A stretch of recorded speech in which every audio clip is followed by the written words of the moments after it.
The Nature of Predators, Part 59, by Space Paladin 15. Memory Transcription Subject, Captain Sovlin, Federation Fleet Command. Date, Standardized Human Time, October 20, 2136. The United Nations had only scratched the surface of species in the Federation, having meaningful interactions with a small percentage. The Krakatoa and Farsil received the most fanfare in the Anti-Predator Coalition, but 24 total species had participated in Earth's attack. Of those, 17 committed only a minority of their forces. One of those was the Hotchin, a reptile species famed for their natural camouflage.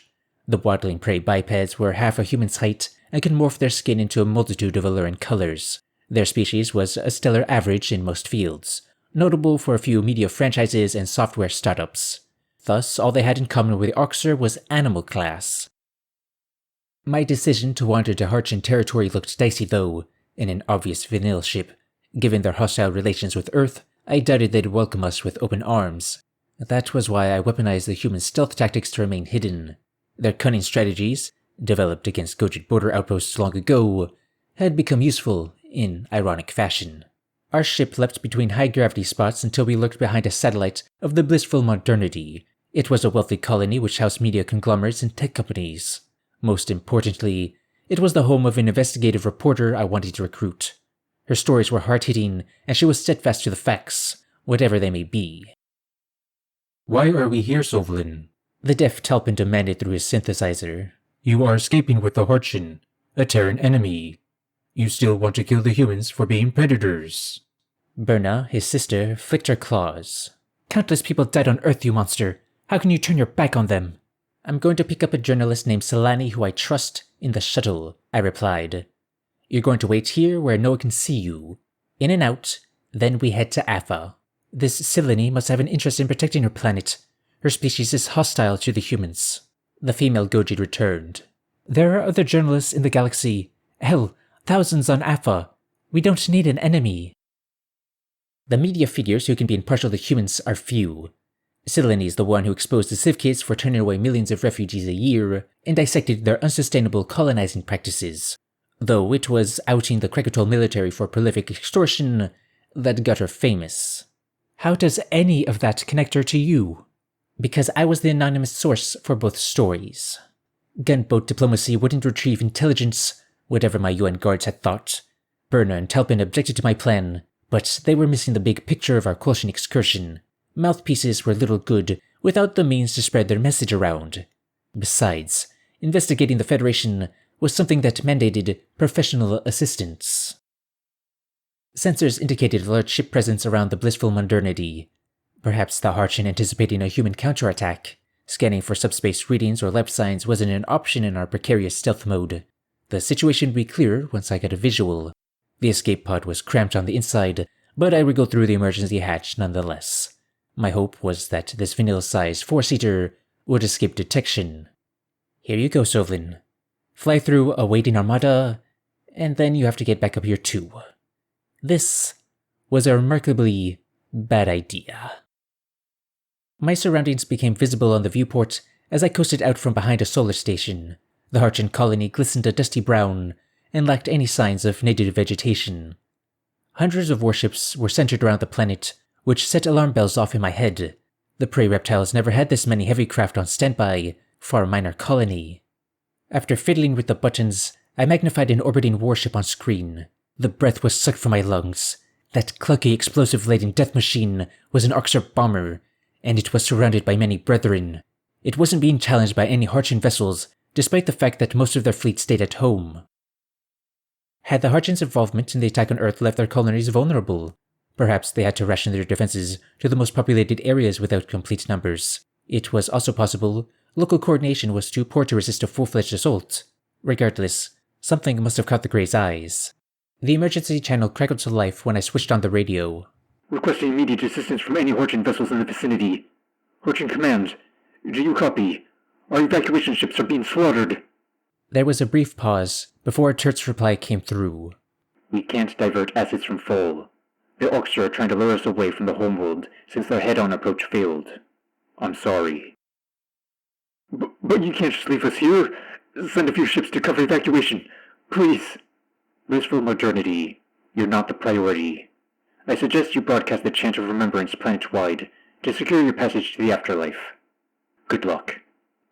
The chant of remembrance was a traditional folk song that the Harchin used as a last rite. That was one way of saying that the entire colony was going to be sacrificed. If I attempted to land on the surface, I might get blown out of the sky or gunned down on foot by the Oxer. Worse yet, I could be herded onto a cattle ship. Overall, this was becoming a worse idea by the second. Berna and Talpin could be spotted in the main ship at any moment, or be left without a pilot to complete the journey. The humans needed our testimony to reach the Federation. The fate of the galaxy hinged on the reception of my plea.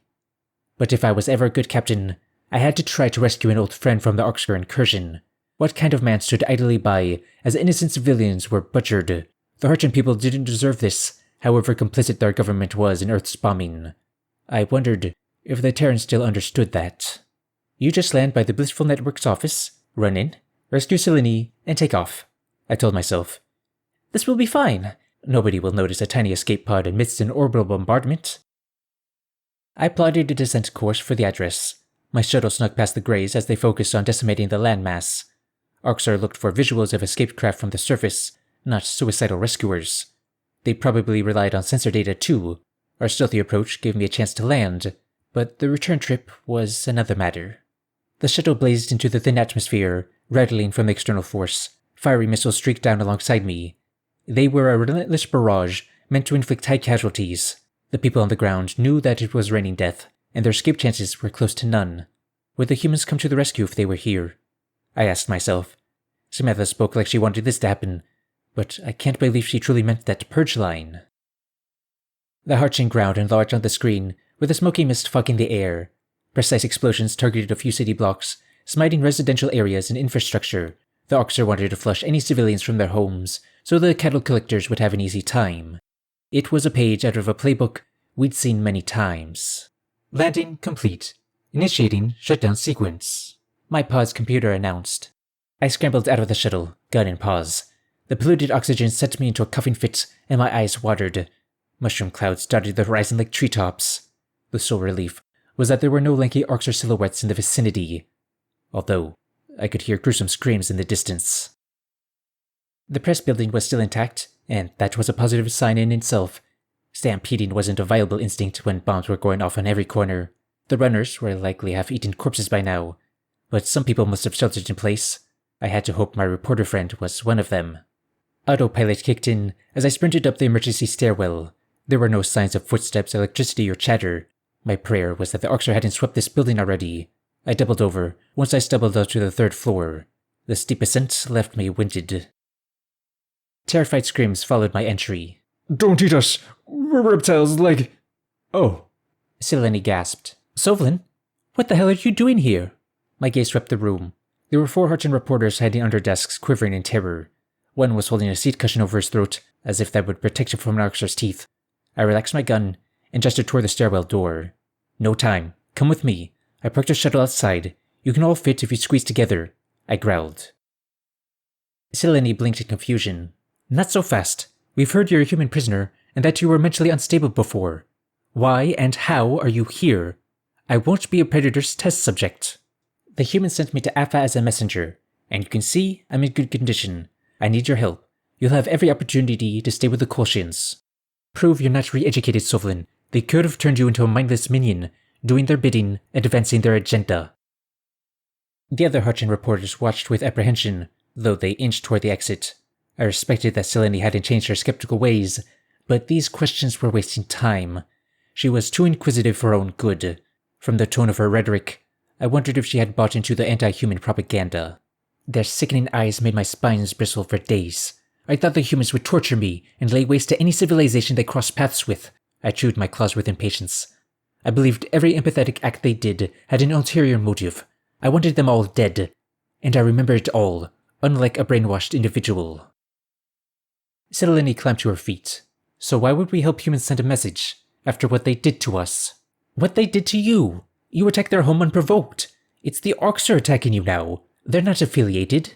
This is a coordinated bombardment against every species in our coalition. At least, those that we can make contact with. Someone had to tip the Greys off days ago. Are you sure about that unaffiliated claim, Sovlin? Shock coursed through my veins. The other coalition members were under siege too. A specific attack against the races who targeted Earth led to some dark conclusions. If these raids weren't spontaneous acts of violence, then maybe the Gojid Cradle... No. The humans were kind to non-combatants on the Cradle, imperiling their own lives for our welfare. Terran rules of warfare disallowed attacks against civilians. Those soldiers fought tooth and nail to protect our cities, and cared for our refugees with utmost kindness.